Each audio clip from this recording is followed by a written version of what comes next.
Okay, here we are. Hello, everyone.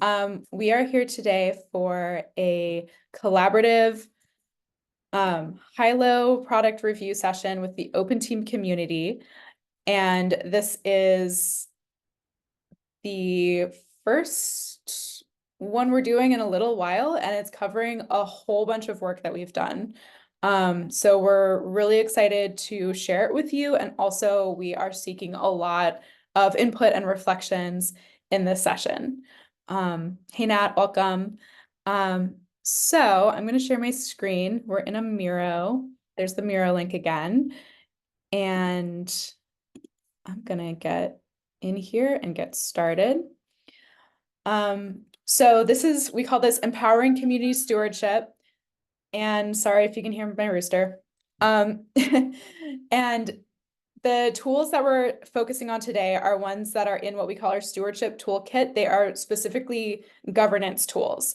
And we're really, really just so excited and so grateful to have been able to work with OpenTEAM to bring these out into the wild on Hylo and support the journey of groups on Hylo towards self-governance. So it's really cool to be testing out these tools in this community.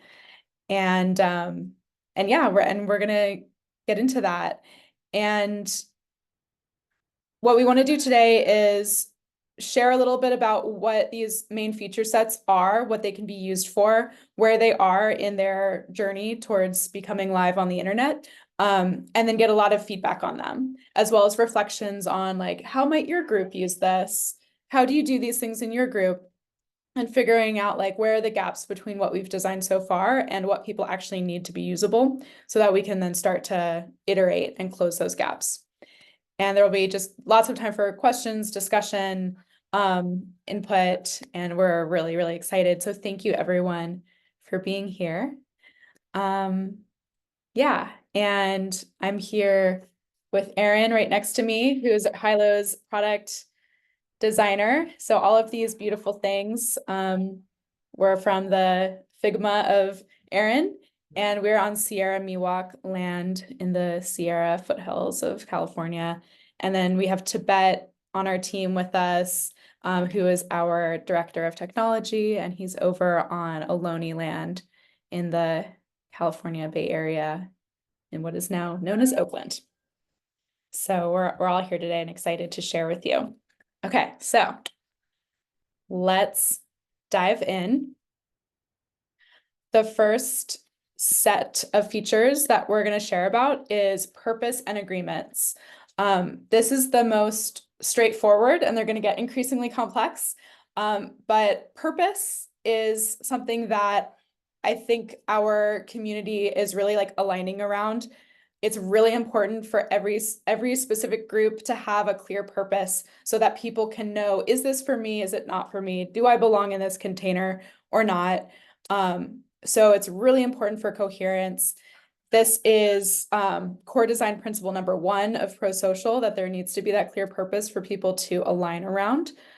And then alongside that is agreements. And these are, yeah, very, very related for us because when it comes to belonging and coherence in a group, having those cultural norms clearly expressed is just so important. And when there's not clear agreements, all kinds of chaos can happen. Agreements won't stop the chaos, but they will definitely help and help deal with the chaos when it arises. So let's see. I'll say a little bit about how these are working. I'm going to show some screenshots, share some examples, and then Tibet is going to do a demo because this feature set is live on Hylo right now. Any group can be starting to implement these things in their group. So this is a setting that group stewards can set, and they can set the purpose on group creation, or they can go to the settings and adjust the purpose and the agreements. And when a member is invited to join a group or when they request to join a group, they're going to see the purpose and they're going to see the agreements and they're going to be asked to consent to them with checkboxes. And people will not be able to enter the group or see what's in the group if they have not consented. So this is like, it's important, and it's really like setting a culture and like kind of taking a stand for what a group is about. And it's totally optional, you know, a group does not have to have the agreements, but for groups that have like a code of conduct or rules or expectations or what they want to encourage, it can be any of those things on that spectrum. So some examples I have here are commitments that the group members have made to each other, how you're going to make decisions together, how you want people to participate. You can give examples of behavior that is expected in the group or desired in the group. And then you can also have accountability or things that are discouraged or not allowed in the group and what's going to happen if people do those things. So it can really span that whole spectrum from like what we're encouraging or what is not allowed here. And it can be very flexible. So just a few quick screenshots of that. This is for someone joining a group. If you got invited into the Terran Collective, you would see the purpose here and you would see these agreements and you can click on them. So it's just a very simple interface.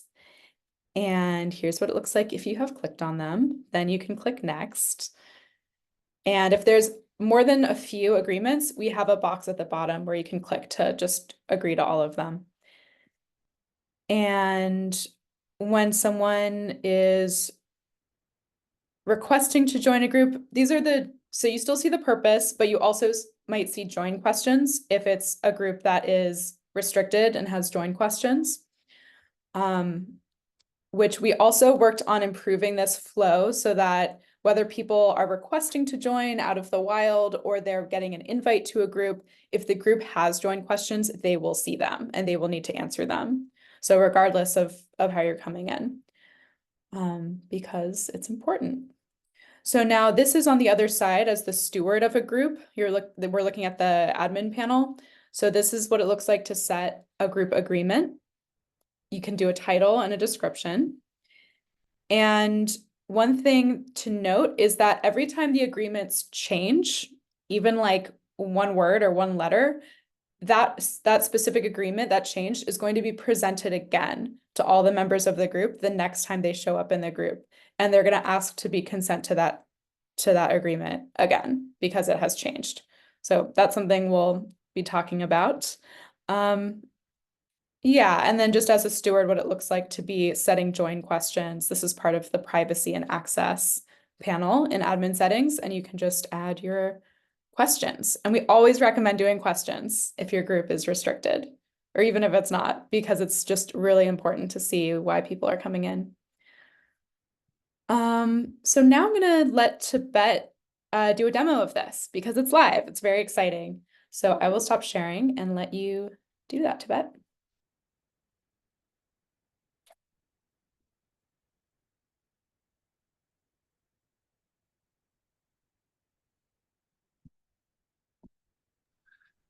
Yeah, this will be a very short demo because we pretty much just covered all of it with the screenshots. But just wanted to show the purpose setting in the group settings. And I think just to kind of repeat a little bit what Claire said, the reason we separate this from description is because just again, this research shows that having like a really easily digestible, understandable core purpose to every group that everyone understands and is like the main thing people are, engaging with when they first join the group and they know why they're there. Like that is so important. And so we want to encourage people to set that up.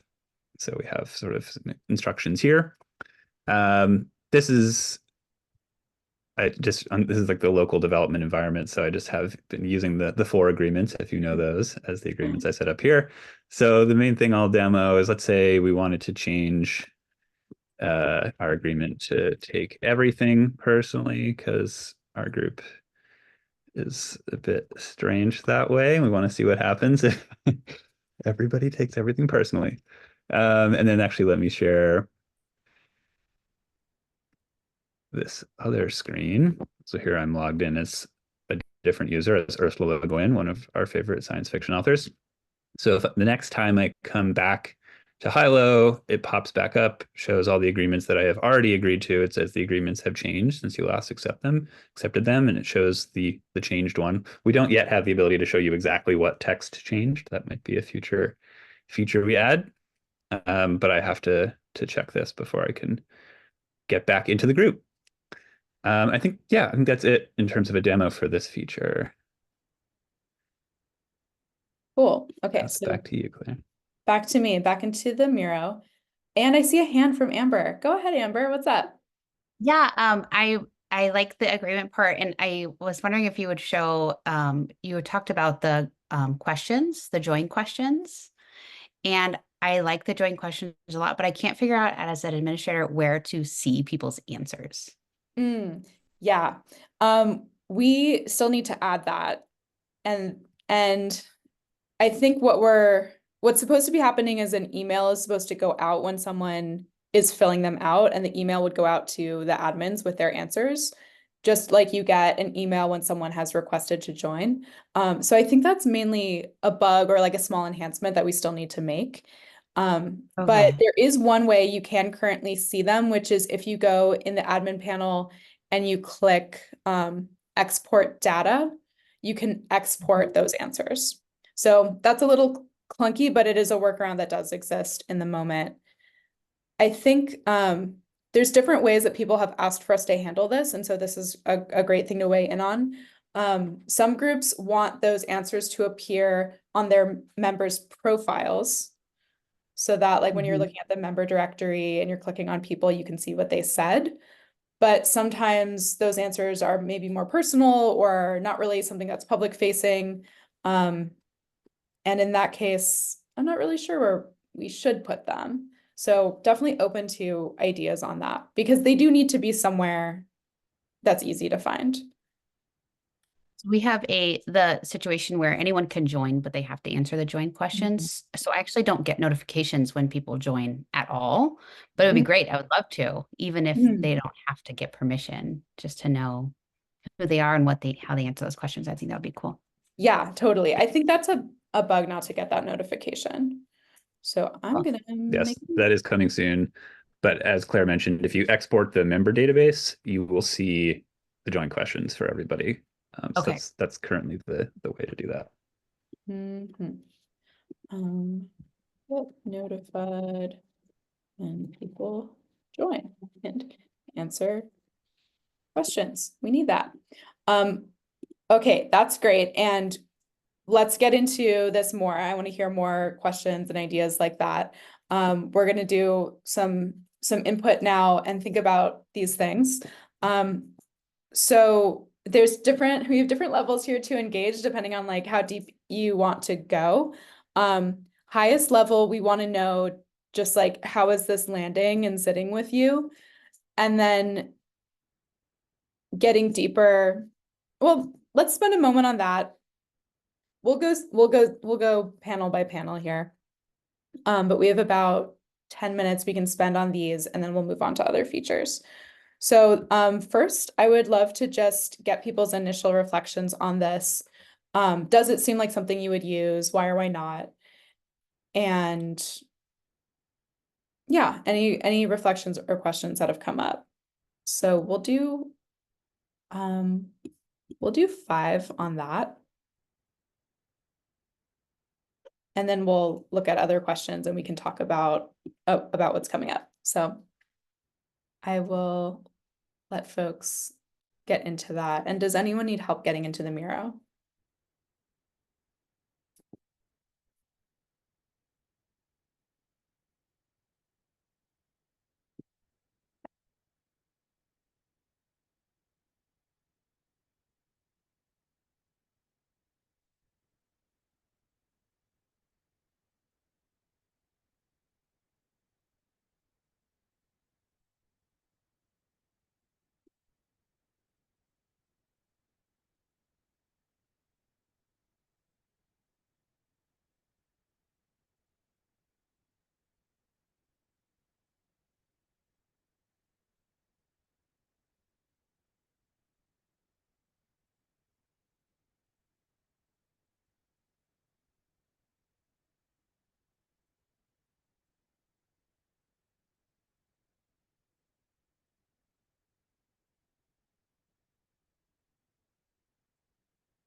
Thanks for all these great thoughts. Keep them coming.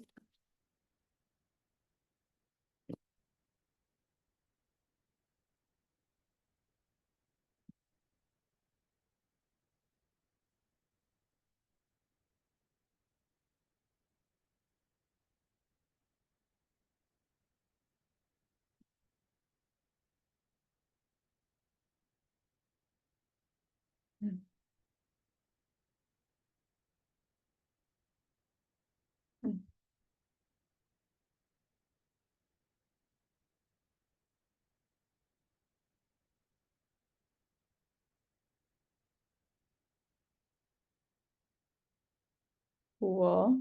It seems like we are slowing down.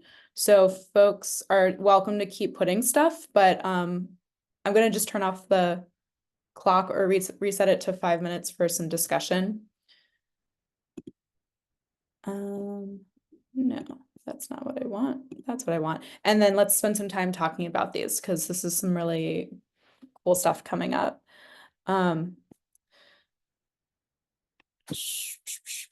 Okay, so some questions are on the theme of like, where would your purpose and agreements come from? And I want to explain that all of these features I would consider kind of midstream in a governance process for a group. They're not really the beginning of governance. There's probably stuff that would need to be happening in the group ahead of these things being useful. So in the case of purpose and agreements, it's possible that the group steward for a very new group would be showing up and saying, I'm creating a group, here's the purpose of what I'm creating. And as the initiator of this, I'm saying what the purpose is. But then you could have a process when people join to refine that purpose and make sure it really is meeting what people need in that space. Or you might be in an existing group that's trying to establish or refine your mission or purpose. And then you might have a process in your group to really nail that statement. So either way, there's going to be some thinking ahead of time, maybe some discussion that goes into that statement. So it's not, yeah, it's just something that ideally the group is deciding on together. And that process is something that the stewards of the group and the participants in the group would be curating together. And agreements are similar. I also want to mention that we are about to launch a new set of Hylo platform agreements. That's going to come online with our new website, which is hopefully we're gonna launch it within like a week, maybe like really soon. And the platform agreements are kind of an extension of our terms of service and privacy policy, and they really get into code of conduct stuff like spam is not allowed on this platform. XYZ very unpleasant things are not allowed on this platform. And all members of Hylo are going to need to consent to those agreements as well. And hopefully those agreements are going to cover a lot of the like baseline things that you might want to put in your group agreements. Like someone mentioned spam, that's a big one that we're going to have as like a giant no-no. So if people are spamming, that should already be covered by the platform agreements. So you wouldn't need to, in your particular group agreements, you wouldn't need to duplicate that. But accountability is another thing that came up. Accountability is going to have to rest with the stewards of the group. So the stewards of the group and anyone that has content moderation responsibilities, which we're going to get into in the next feature set, that person can remove content or remove a member if it's something really extreme. But ultimately, that accountability process is something that the group and the stewards have to hold at this stage in our evolution.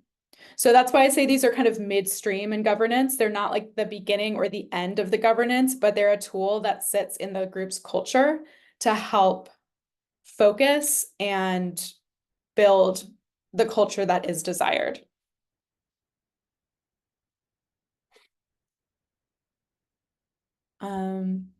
Yeah. Is there Let's any see. intention to like, I guess I'm curious, Claire, to your point, like this is sort of like a middle step in governance. Is there like sort of recommended tooling for how a group might go about building their agreements? Or is the thought that the admins sort of set those agreements and maybe there's an opportunity for feedback and maybe there's not, and maybe that's up to the admins? Like, I'm curious how that group culture can continue to be shaped through feedback on agreements. Yeah, I mean, it is just really going to be up to the group and the stewards of that group how they want to do this. There are definitely things that we recommend, like we really recommend pro-social facilitation and having collaborative processes around these things. We really recommend sociocracy and all of the processes that are recommended in that school of thought around creating a group purpose. But those are just two of like so many different governance paradigms. And while we have opinions about it, we don't want to be too prescriptive. We're really trying not to, and just like let groups follow the paradigms that are familiar to them as much as possible. Tibet. Yeah, I mean, I think this is a super interesting area, and it relates to how we are seeing Hylo kind of being this bridge between the technology and the like social processes. And we do have a Git book that's like a user guide, and we do put information in there of like tips and tools, and I think we can turn that into more and more of a resource library. And also we're kind of thinking about, because a lot of groups come to us and are like, how do we do group stewardship well? And so we are, and we just brought a new person onto our team, Yasmin, as a new like community steward who will be kind of introducing to our broader community soon, which is really exciting. So we are thinking about how do we actually, almost offer that as a service too, like bring in the expertise into our team and also cultivate a broader network of expertise and be able to like connect people with each other, to kind of help up-level each other in the social processes around governance, especially in these more kind of decentralized, equitable, inclusive ways of doing things. So something we're thinking a lot about, and would love all of your contribution to that process. Yeah, and we are working on developing a course about these things. So we're going to be launching that sometime, hopefully in the coming season. That includes like the Hylo School of Thought on these things, because people do need support, and we want to help educate about this collaborative culture just as much as we're providing the tools to enact it. Tibet. Yeah, a couple more things, because I mean, we do have a lot to get through here, and I see Claire moving on, but there was some really good comments and ideas that were left in various stickies. I think AI in particular, Greg mentioned AI as a risk, but I also think there's a huge opportunity for AI to read a group's agreements and offer a certain level of content moderation immediately. That's like, this post doesn't look like it matches this agreement, or maybe like suggest to moderators posts that they should look at, and or even when someone's typing a post, it could like pop up, look at the content of the post and be like, this seems like it breaks this group agreement. There's some really interesting possibilities there that we're thinking about. And actually this kind of collective moderation is one of the next things we're working on over the next couple months, through this OpenTEAM Stewardship Toolkit work. And then there was some good comments about people seeing the changes, and could we version them and show the old version and all of that stuff. And yes, absolutely, this is the type of thing we want to be doing. All of this is kind of a version 1, and then we want to like get input from folks like yourselves as we develop the more polished version 2 of these feature sets. Cool. Okay, in the interest of time, let's move on to our next feature set. We are over here. Okay, so the next one is roles and responsibilities. Right now there's one main role on Hylo, which is the moderator role, and groups can change the name of that role to steward or teacher or whatever it is. But this work significantly expands that, which is very exciting. And Tibet put the status of in development, but I believe it is like nearly there. Isn't most of this pushed to production already? No, I not in don't know. production. Okay. It's mostly done, but there's mobile work that still has to happen, which is always Gotcha. the bane of our existence, is Gotcha. getting getting the mobile piece complete so it's aligned with the web before we deploy this. Okay, so what roles and responsibilities do is really help identify what are the specific tasks of group stewardship, and then helping to delegate them and just get like a lot more clarity and granularity into those things. So we've identified 3 common roles that are given, that we're going to give to all groups on Hylo as defaults to help them manage the permissions and functions that are in the platform. And then there's now the ability for groups to also create custom roles that are totally specific to whatever your group is up to. And that can be related to what's happening on the Hylo platform, or it can be related to what's happening in real life. So examples for roles that are custom might be, you're the technical assistance provider, you're the OpenTEAM fellow, you're the mentor. And then similarly with responsibilities, there are responsibilities that are baked into the Hylo platform, like some of the moderation things we were talking about, removing content, removing a member, but also just like being able to access the settings and changing them, being able to invite people to the group. And so all of those are specific responsibilities. And then you can create custom responsibilities that are real life things for your group. So some examples of that would be like, if you're a TAP for your group, there could be a label that your responsibilities are advising producers on soil health, advising producers on grant opportunities, all the different things that a technical assistance provider might do. Those are just 2 examples. And then in the group, those people would all appear as stewards of the group with a badge and a little tooltip indicating what that person's role is and what their responsibilities are. So with the 3 common roles, the manager is the closest to what is currently called a moderator, and that person has all of the settings and admin permissions. And then the moderator is more related to content moderation. So being able to remove a post or remove a member. So that's like, yeah, that like accountability role, just making sure people are like following the agreements, maintaining the vibe. And then we have the host role, which is someone that should be like really helping be an example of like the positive culture that wants to be created in the group. And that person can be inviting members. And Tibet, can that person accept join requests? Yes. They can. Okay, cool. So helping just like grow the group and encourage people in the group.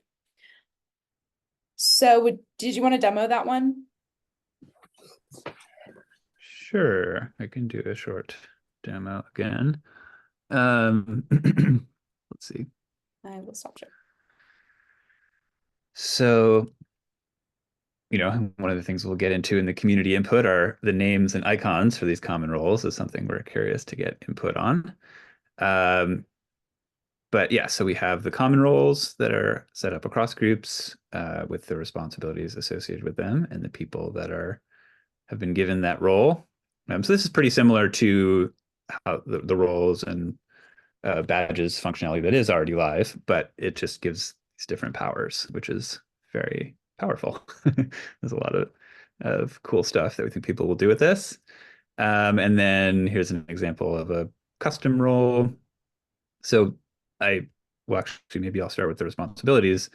So, we have these core platform responsibilities that give administration gives the power of seeing all the group settings. That's basically the same as what moderator is currently.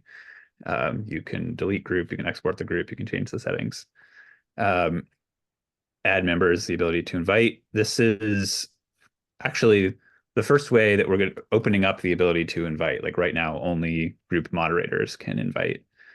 So this is really exciting. You could add this to everyone in the group. And actually, that is a feature that will come soon as a way to like easily give a role or responsibility to everyone in the group.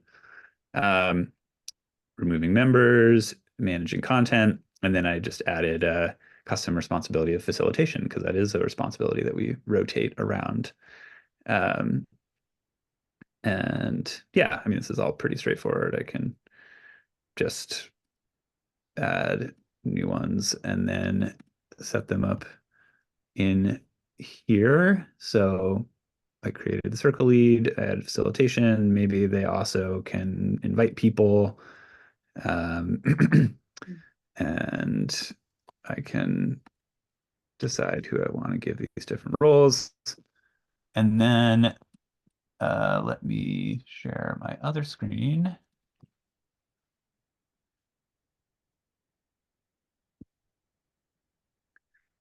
And so here again, I'm logged in as Ursula Le Guin, who has both the moderator and the host permissions. And so you can see she does not have access to the group settings, but does have access to this invite people page and can also see the join requests.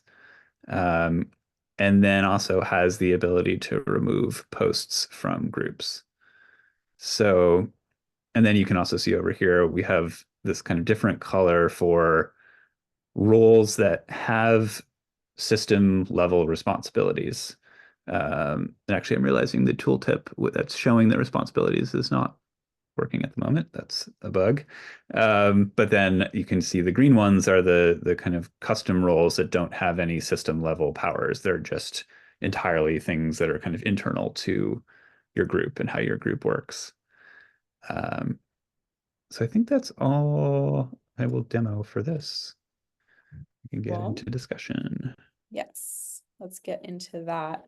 Great, and the screenshots are over here if folks want to review those. But let's get into some discussion about that. Part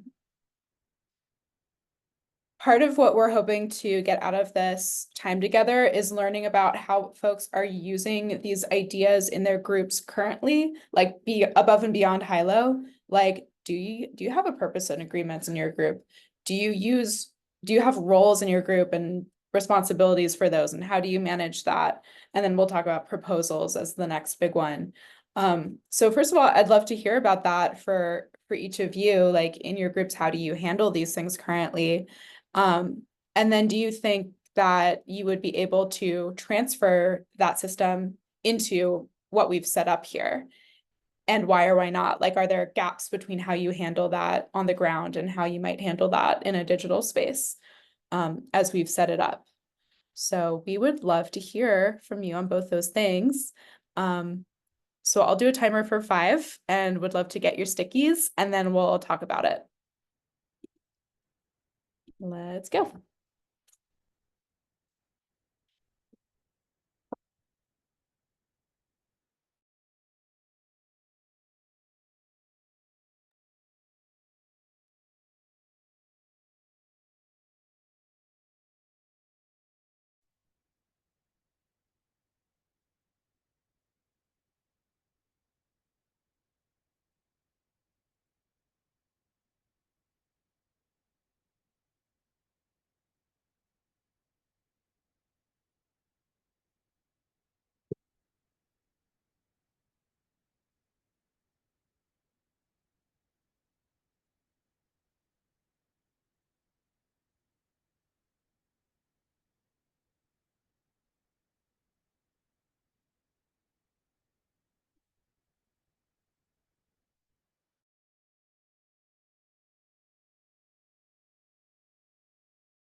And for folks that have deeper thoughts or want to go deeper all the way into the like nitty gritty, we have these like nitty gritty questions. And the one for roles and responsibilities is, what do you think about the common roles that we defined? And are there other like default roles that seem obvious to you that you would want? Or different names, what do you think about what we're calling them? And are there other system responsibilities on Hylo that come up for you that you'd want to be able to assign to different roles? So if you have any thoughts in there, you're more than welcome. That's the nitty gritty.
So I'd love to hear folks speak out and share what's coming up for you here.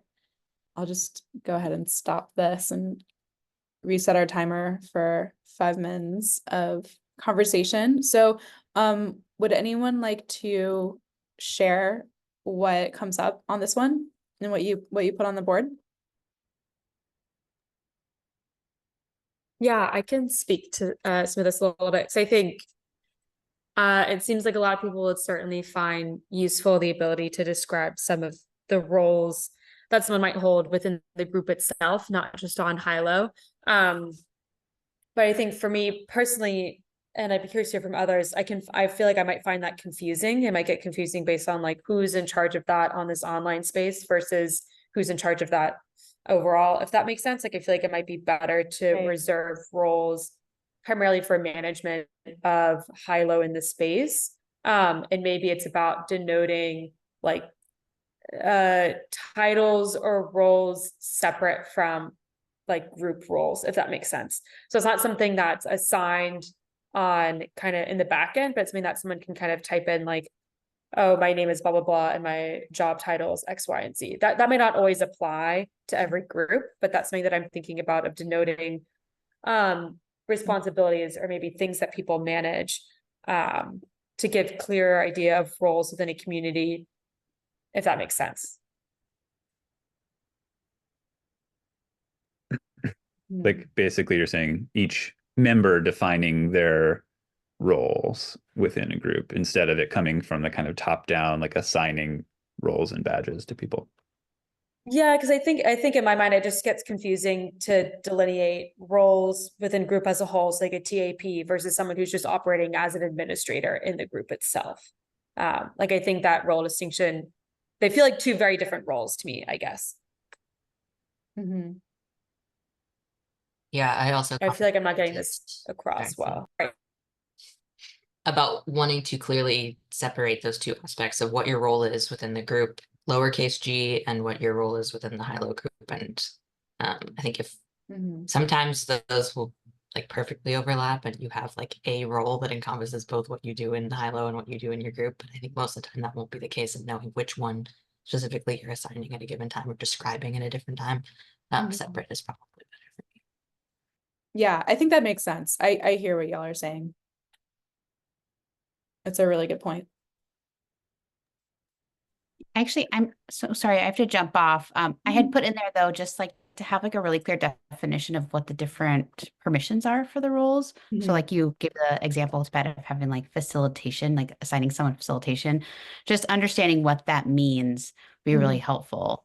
Mhm. And then, of course, understanding. I think you did show this, but like what being able to have a view where you can see what people are able to do, but also what they're not able to do.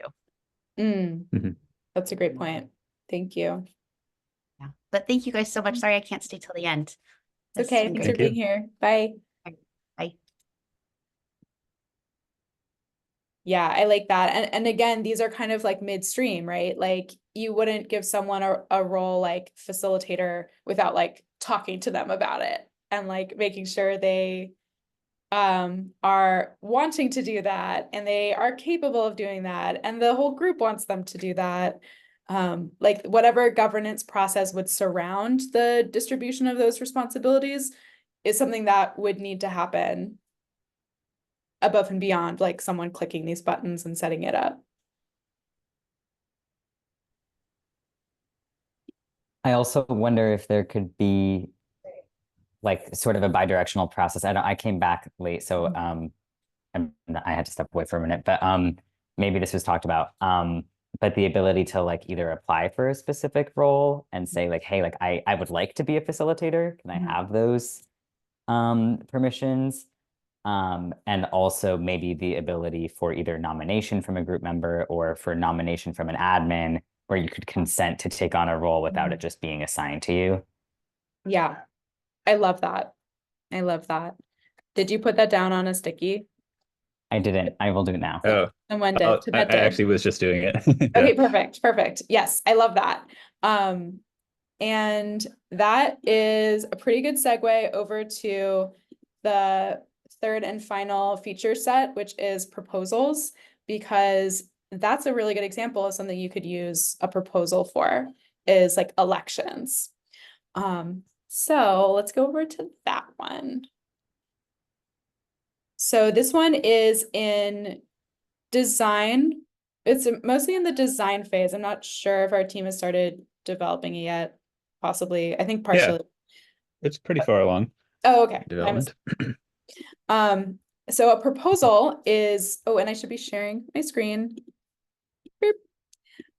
This is a new post type. So we have requests, offers, projects, discussions. Now we're going to have proposals. And this is a decision that gets made in a group based on someone's idea for something they want to happen, right? So it could be primarily in the form of like a vote on something. So examples, electing group members for a role in the group, voting on different projects and like where you want to allocate funding, deciding what topics you want to cover for a workshop or what location you want to have the conference in or like anything like that. So we're designing this to be as flexible as possible without hopefully being too confusing. And there's a lot of leeway in terms of how the voting options are set up. So it could be pass fail, it could be consent, block, abstain. Those are like some classic ones. It could be single choice, like you can choose one option, or it could be multiple choice and people can choose multiple options. We don't have, well, I'm going to hand it over to Erin to show the screenshots and talk about the design. And there's a few other things that we'll get into in a minute, but should I just slide this over to you? Okay, here's Erin. And yes, just like that. Hi, everyone. Yeah, really excited about this new set of features. For questions like somebody was asking earlier about, how do people change agreements? We really see that this feature set will empower people in a non-prescriptive way to make decisions together. And these designs don't have everything that Claire was just describing, but 90% of it. So I'm just going to show you what we've got right now. So just like a normal post, it'll have a title and a description, and the description will contain the thing being voted on. You can add as many voting options as the type of vote will contain. So obviously for a vote limited to 2 options, there's going to be an additional drop down here saying what the setting will be. But this is, before adding that, you can just add as many options as you'd like. The next option we have is quorum, which is how many people in the group are necessary in order for this vote to complete. What percentage of people? Yes, what percentage, but it also shows how many people are included in that percent. The voting window, when it begins and when it ends, as well as who can see and comment on this versus who is able to vote on it. And we see the ability to share a decision broadly across many groups as really important, but also the ability to limit which groups can participate in the voting as critical. So an example would be in Hylo, we have a circle structure. So there's a product circle, a marketing circle, and a strategy circle, and so on. And let's say Claire and I are making a decision in the design circle. We want to show people in the other circles that we're making that decision and what's happening, but we want to keep that decision in our circle. So we would share that with all the groups, however, only share it with the design circle as able to vote. Once a proposal gets posted, it would look something like this. And this is before the voting has begun. So the post was created in advance of the voting beginning. And so the options are grayed out. You can't interact with them until the voting starts, but you can see what the options are and how many people are required to participate in order for the vote to succeed. And that will help guide and inform the discussion. And at this phase, people could be commenting on things ahead of time, Right, and starting to like hash it out. Yep. And then once the time window for voting opens, the voting widget becomes interactive and the colors change and invite you to click on them. And down here, we have a little indicator showing how close the vote is to reaching quorum. And this will help people, especially, the leaders of the group, to tag people or invite people to participate if time is running out and not enough people have voted. Here's having cast a vote. The color changes to show that it's selected. And these screenshots don't have it, but when you hover over this, a tooltip will appear showing the list of people who voted and what their votes were. Mm-hmm. And finally, we have a vote that's completed, and the completed state just shows which one won, which was the winner, and whether or not quorum is reached. And we have an example of in the next screen, which is our decisions view, also called the governance view. And this will show open decisions as well as completed decisions that have, either passed, failed, or have not reached quorum, as we have in the last, but just anything that happened in the past. And that's the basic flow. Again, we're really excited about it, and I'm really eager to hear y'all's feedback. Thank you, Aaron. So exciting to get this functionality into Hylo. We're, just really stoked about this. We've clearly made a lot of choices here in these designs, and we have a lot of questions to check those choices with you all. I just kind of temperature check if we're getting some of these right, if these things make sense, if they would be used. So we have a little bit more time for this one. This call is till 30 minutes after the hour. We don't have to take all that time if we don't need it, but there's spaciousness to really dive in here. Excuse me. So the first thing I want to know is for those of you present, do you make collaborative decisions in your group? Are there things that are put to the group to decide on in any capacity? What kinds of decisions are those and how do you make them? Number one question, just like what's happening currently among your groups as stakeholders? I have a tickle in my throat. I'm gonna need to just like drink some water.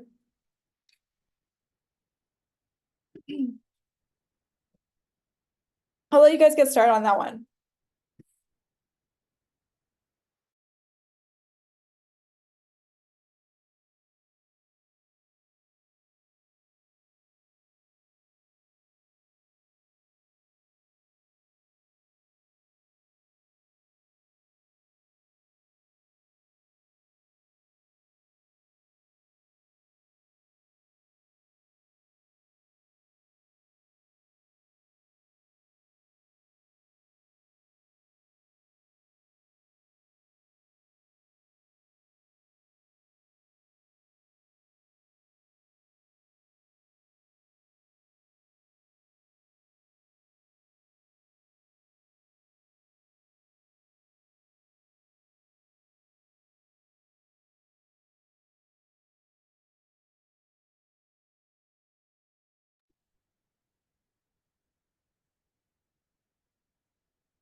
I see some folks are also on the second slide there, which is how could you use this feature set in your group?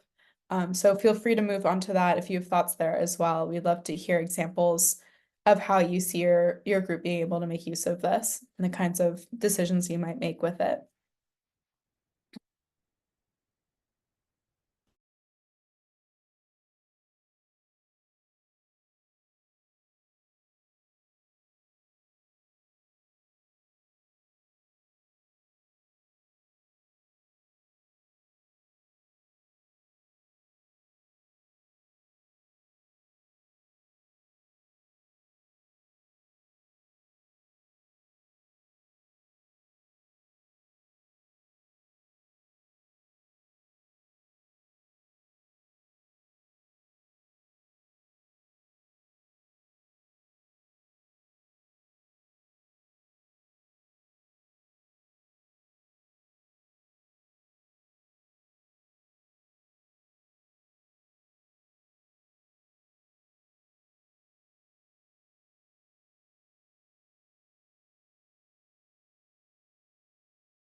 Feel free to keep going with your posts, but let's also have some discussion about what's coming up.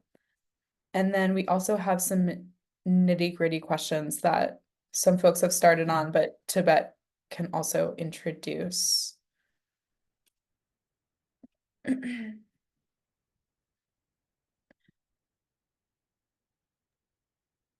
What do we think, Tibet? Should we go to those Sure.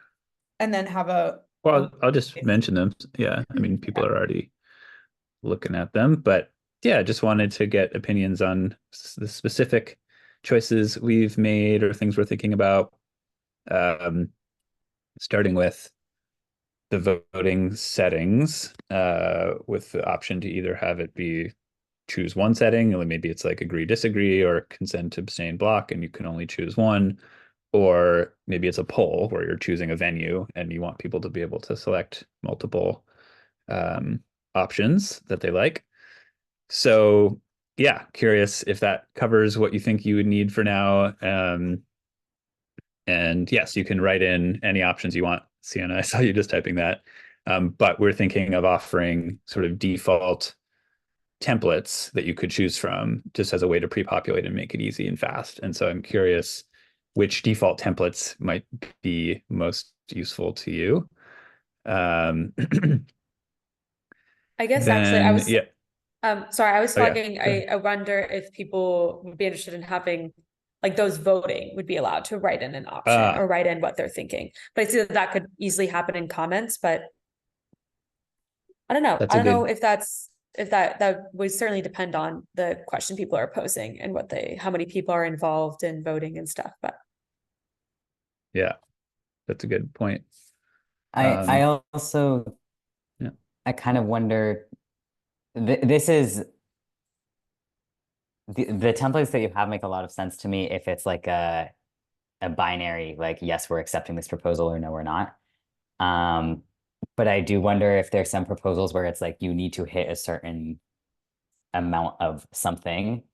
Folks who are willing to co-fund, or folks who are willing to test the proposal once it hits a certain stage. And is there a way to, I think that would be hard to templatize, but you could at least demonstrate that functionality so that folks could have something to build off of, even if it doesn't always suit the exact needs of the proposal. If that makes sense. Yeah, I mean, we're trying to create a very simple, flexible version that will support a lot of things. And so a lot of like how the voting works, what it means, I think will for now just need to be in the description of the proposal. So, if you're trying to say like the first option to get to 10 votes, or like whatever gets more than 50%, like you'll need to describe that in the description for now. We're not going to have detailed settings of like, okay, it's majority rules for this one, or 2/3 vote. We're just going to show how many people have voted for each option, and have that toggle of you can only vote for one thing or you can vote for multiple. Definitely in the future, I think we can have much more sophisticated voting settings like quadratic voting, or like how many votes are needed, like majority rule. But we want to start with something that's kind of simple and flexible and see what people need. That being said, some of the other questions there, you were curious about quorum. Is that something that people see as important or that you would use a lot?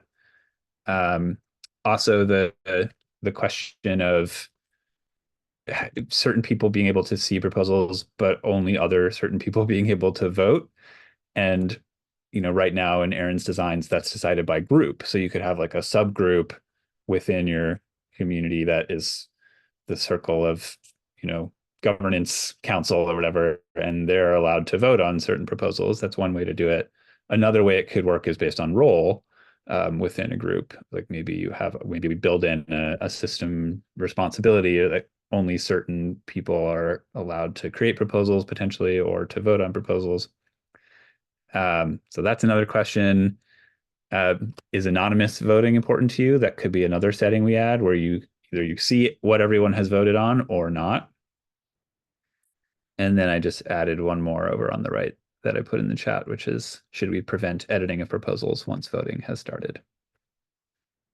So I think at this point we can kind of open up to conversation. I mean, there's a lot of stuff that's already been put in here and different people commenting, but we could talk it through out loud.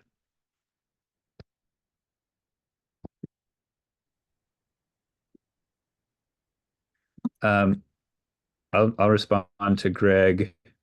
Are other people doing this? So Lumio is the main platform that I know of that people use for this. Slack certainly has built-in polls or like plugins that can let you do polls. They don't have much more sophisticated things. I think one of the things that's most exciting about building this into Hylo is that there aren't, like, Lumio is basically just for threads of discussion and related to polls and or decision making. And so it's very like specific purpose, which I think is great for a lot of people. But also it's like another tool you have to adopt on top of your communication tool. And so I think what will be really exciting about having this in Hylo is if you're using Hylo to coordinate and communicate within your group anyways, being able to bring in proposals and voting will just be a huge, it's a unique offering that I think will be really interesting and powerful for a lot of groups. And we can sort of slowly introduce it to groups that are using, because most groups need to make decisions at some point. And so having the tools built in there, I think is going to be really, really cool. Can I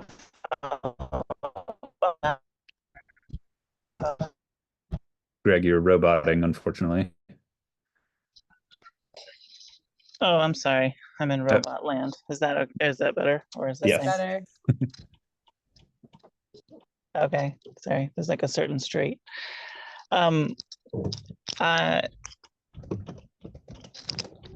Yeah, it's funny because these features are hard to evaluate outside of the context that you're intending, right? And like Hylo is pretty unique context. Like it's not Slack, it's not it's not discourse, it's not forum, it's not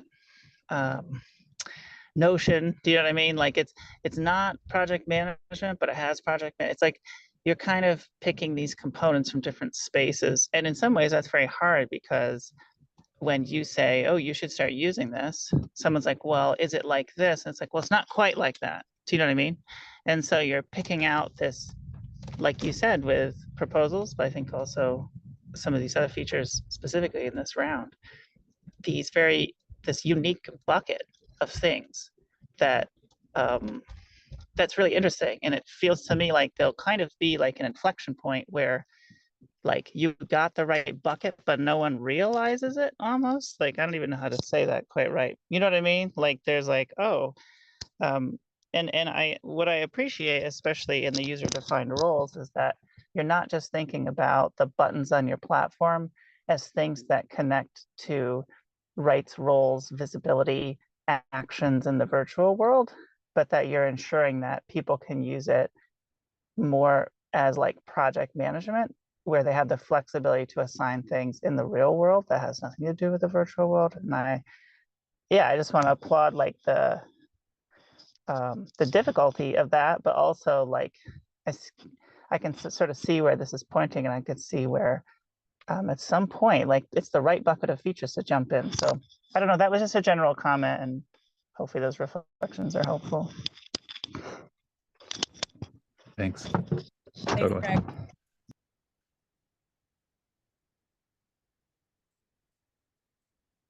Mhm.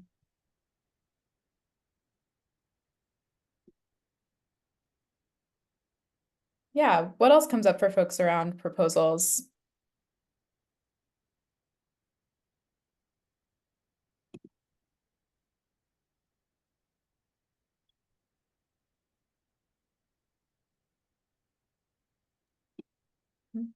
Would there ever be a case in which you could see the results of the vote, but maybe not who voted for each selection?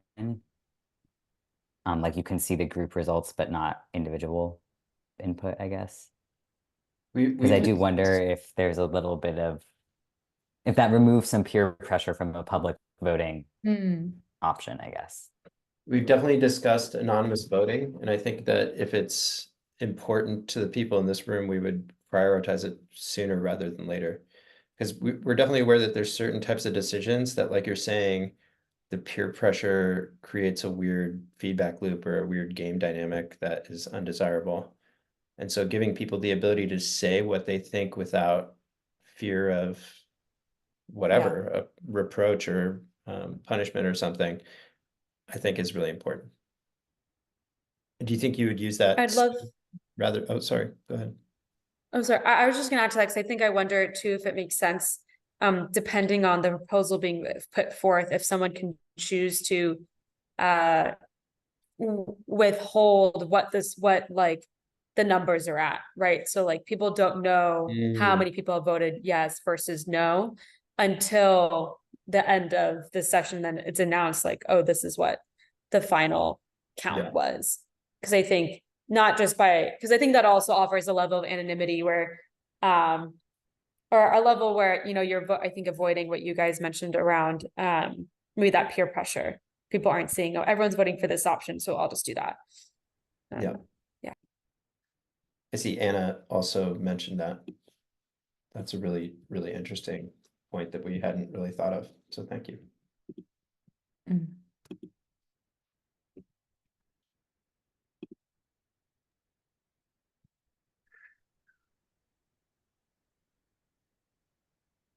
I think again, just generally, I'll say like these are very complex and nuanced processes. Potentially, there's many different ways that decision making can happen. So again, we're kind of trying to find that this is the MVP, or the first version we'll roll out what is most flexible and supports the most use cases, and then we'll add sort of those more advanced settings as we go. But we really want to support what is needed by our current user base, especially folks like you.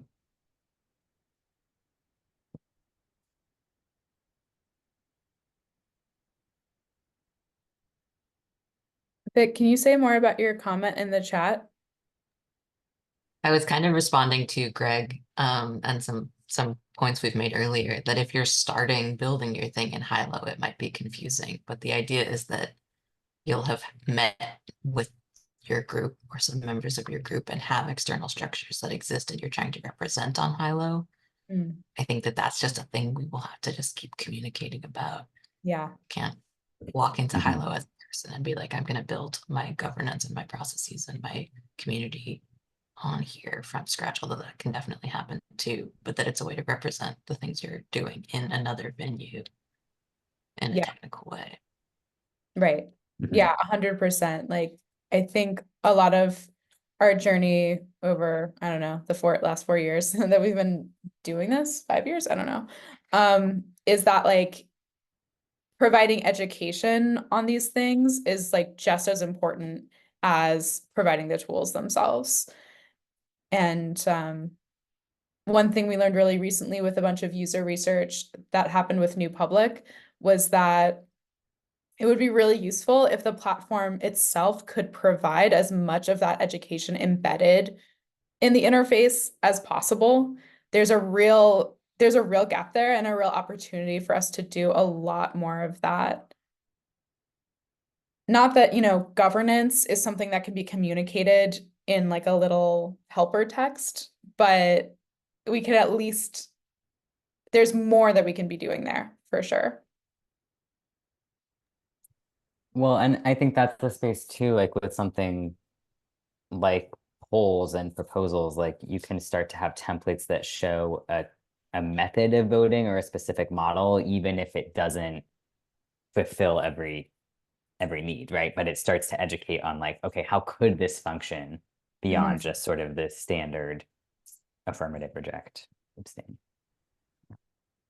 I'll paint a little picture of our dream, which is that Hylo, and there's a sort of bigger redesign that we're working on in the background that we also will bring all of you into at some point.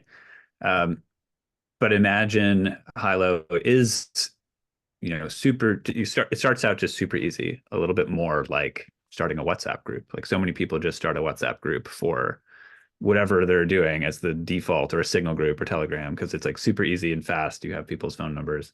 So imagine it starting a Hylo group is a little bit easier like that. You're jumping in, you're starting to chat, you're starting to coordinate. And then you get to a point where you want to create an event. And then, maybe you like, this is where AI can come in. It's like, oh, I want to create an event. And we have the event features in Hylo, and those come in when they're like needed and as necessary, and are sort of hidden a little bit. Same thing with like, oh, now we want to like make a decision. We want to pick where we're going to go to dinner. But then there's like this sort of like assistance that comes in that helps guide people towards more complex coordination as the group starts to build deeper relationship, and then also like trying to do more and more together. So that's like one vision. But I totally agree that especially where we're at now, people that come to Hylo to use this stuff should already understand what they're doing and what their group is trying to do and what their governance processes are to some degree. That's kind of where we're at now and with what we're building. Yeah.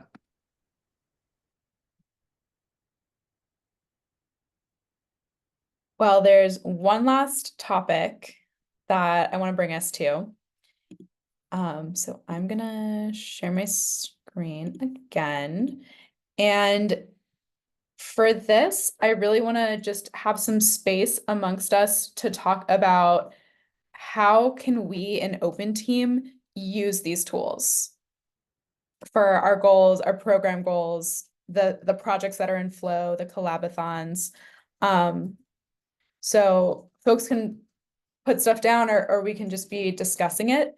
But I think what would feel good for us as people building these as like reference implementations or test implementations for the community is we really want to see OpenTEAM using these once they're all on production and testing them in, I think, a relatively organized way, and have like a real like pilot around using them, where we can then as a community be saying like, okay, how is this working for us? What works, what doesn't? How would we adjust these features? How has, after a period of time, how has using these features supported our growth? What have we been able to accomplish with this? And learn from that and iterate. So I'm really curious for the folks in this room with the projects that are in flow for OpenTEAM, what are ways you can think of that we can be doing this as a group ourselves?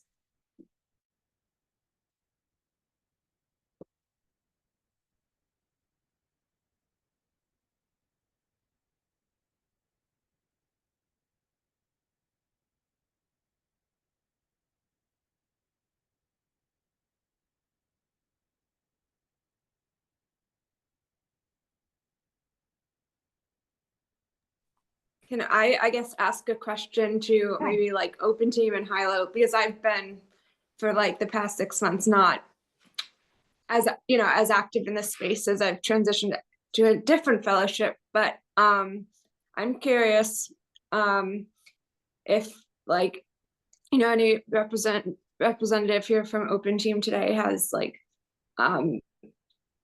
thoughts, or like have you maybe met together in the past like 6 months to kind of create a vision for like what you have for how to like onboard people or interact with people like in the space, like as like an internal OpenTEAM group, and also like with the climate smart commodities producers or like all the different programs you're working on. I'm just interested in what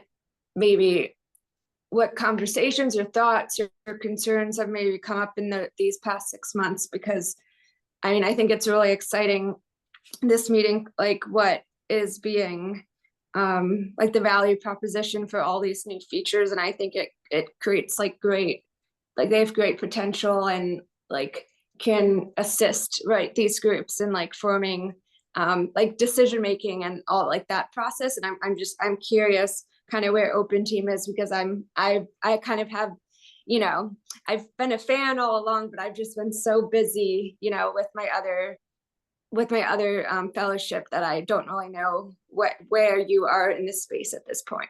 Mm-hmm. Yeah, does someone on the OpenTEAM team want to answer that one?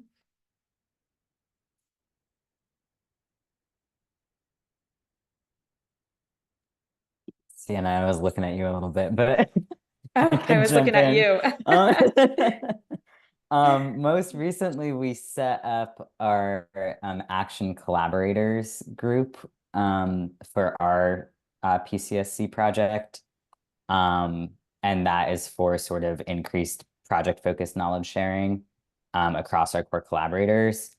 We've also Set it up on Hylo, he means. on Hylo. Specifically. Yeah, we have a new Yeah. group in Hylo, right? Mhm.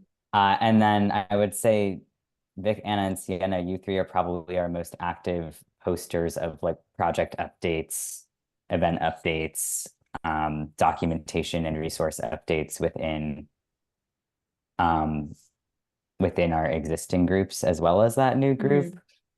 I see a lot of potential for these new features though, and so I don't know, like I think Anna, like maybe we've been echoing each other a little bit on this, Miro, around like versioning processes for documents, like our ag data use agreements.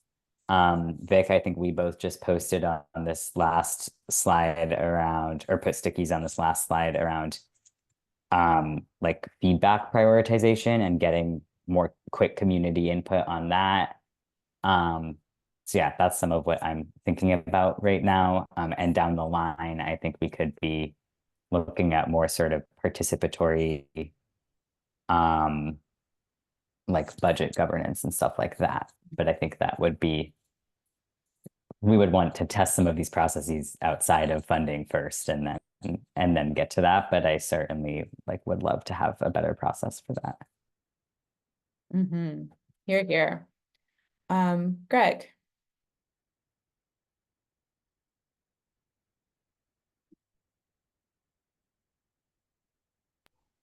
Was that me? Sorry.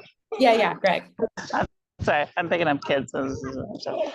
This is just from my perspective. I can't say it's a broad open team perspective, but I know that for things like Survey Stack, it would be super awesome to, one of the things we know is of interest is for people to have more discussions around their core entities like surveys and question sets, and for that to be a more collaborative process. And we already have the Hylo integration. So I can just say one thing on our end is like, I feel like we continually have the experience that people show up to the place they show up, whether that be FarmOS or Survey Stack or Hylo for a specific reason, and getting them to move around is hard. And so getting the services to move to each other is easier from the user's perspective. So, and it also gives, I think, Tibet, you really laid out a nice mechanism by which a user can start at a fairly low level, right? Build something up without realizing it, like the group or content or whatever, and then move into additional features in a natural way.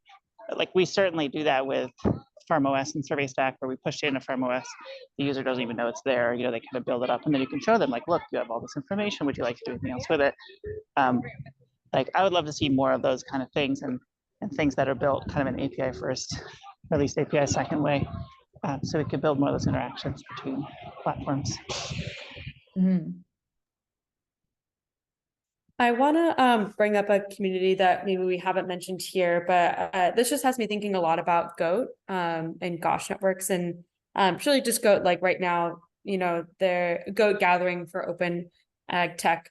They're in the process of hiring like a community organizer to support large community organizing, and ultimately the conference that should be happening in the fall or towards the end of this year. And I don't know, it just feels like that certainly is a group that includes folks here and beyond who like to try out new things. And this feels like a good place to try some of that, especially when it comes to proposals.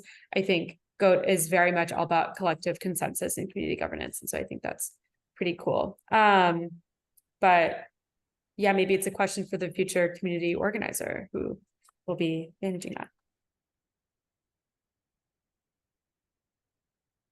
Yeah, that seems great.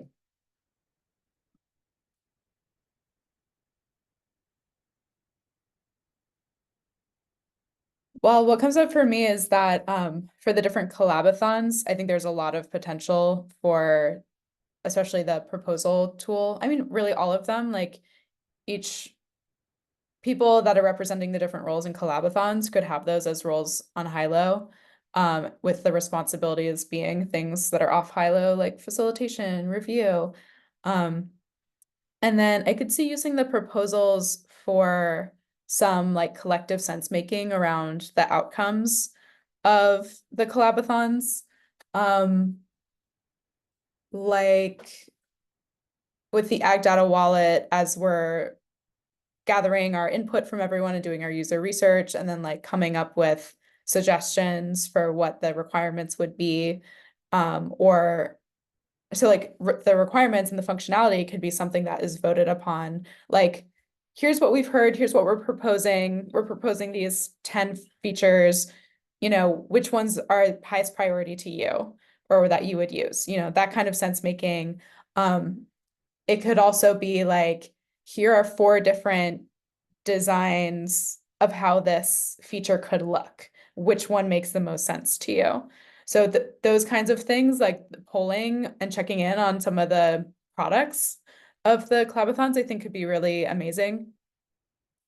And then, yeah, Nat, you mentioned this like further down the road, if we get into like a participatory budgeting, grant making place in the future, that could be a really interesting way to go after this has been like tested more. But I wonder about the potential to use this for that, like the RFP processes that emerge from these collaborathons because, my understanding is that the collaborathons will happen and then there's a process to see like who's gonna build the thing, and we'll do a test implementation as a community, and different groups might be pitching for that. And depending on who's empowered to weigh in on that decision, using the proposals could be really, really cool for that. Yeah, absolutely. And I think I like everything that you just described on like, giving a series of options or prioritizing a series of sort of set proposals. I also think there's like just in the review step before RFPs, doing like a final community call where it's like, hey, if you missed this whole collaborathon, that's fine. This is where we are. This is what we're thinking about. And if you give feedback in the next 3 weeks, we can still incorporate some of that potentially into a final RFP and then get into, everything that you just described, Claire. So I guess I see Hylo potentially as almost like our broadest call to action case, where it's like, it's not going to a specific email list. It's not going to a, specific group of folks that we see as subject matter experts, but it's like, hey, we're like broadcasting this as like, we want community feedback. To me, that requires us to be very successfully active in Hylo, and I'm not sure our community is quite there yet across the board, but we certainly have some folks who are active and watching. And I think if we start to embed some of our processes in it, it'll push more folks into using Hylo in that way. Yeah, absolutely. Well, I see that we're at our time. I really want to thank each of you for being here and digging into it with us. It's really wonderful to have you and have your thoughts and your ideas and all of this. So much appreciation for all of you. As more ideas arise, feel free to share them with us. I think we'll probably post this recording and the Miro in the group, the Action for CSA and the OpenTEAM groups, so others can be diving into it as well. And I think, yeah, we're going to be digesting this and incorporating it into the features. And somewhere that I would want to get in the near future, once these are all in the wild, is for us to get to a place where as a community, we're saying like, okay, this is how we're going to pilot it, and have like a clear plan for that we can all vote on using the proposal functionality. So thanks everyone. Have a beautiful day. See you soon. Thank you. Thank you. Thank you. Bye.